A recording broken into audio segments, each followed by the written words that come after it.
生ワクチンという形で、生ワクチンでは実際本当のウイルスがやっぱり入って。 জাপানে ছড়িয়ে পড়ছে ফ্লু সংক্রমণ। নির্ধারিত সময়ের আগেই ছড়িয়ে পড়ছে এর প্রভাব।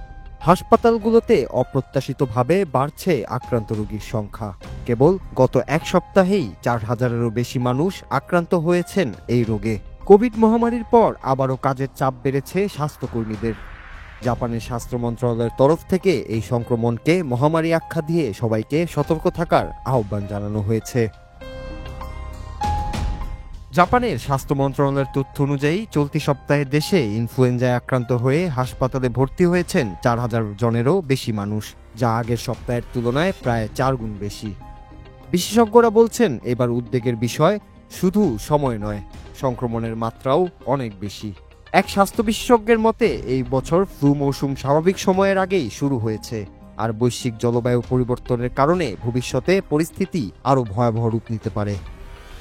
তিনি নাগরিকদের টিকা নেওয়া, নিয়মিত হাত ধোয়া এবং অসুস্থ বোধ করলে ঘরে থাকার পরামর্শ দিয়েছেন। বিশেষজ্ঞদের ধারণা ভাইরাসটি আগের তুলনায় দ্রুত পরিবর্তিত হচ্ছে। সংক্রমণের দ্রুত বিস্তারের কারণে দেশজুড়ে জরুরি সতর্কতা জারি করেছে জাপানের স্বাস্থ্য মন্ত্রণালয়। ইতিমধ্যেই 4,000 জনেরও বেশি মানুষ ইনফ্লুয়েঞ্জায় আক্রান্ত হয়ে হাসপাতালে ভর্তি হয়েছেন। আর সংক্রমণ ঠেকাতে অন্তত 135টি স্কুল ও চাইল্ড কেয়ার সেন্টার সাময়িকভাবে বন্ধ রাখা হয়েছে। হঠাৎ করে আক্রান্তের সংখ্যা বেড়ে যাওয়ায় হাসপাতালগুলোতে রোগীর ভিড় বাড়ছে, ফলে চিকিৎসক ও স্বাস্থ্যকর্মীরা আবারও প্রবল চাপের মুখে পড়েছেন, অনেকটা কোভিড-19 মহামারীর সময়ের মতো।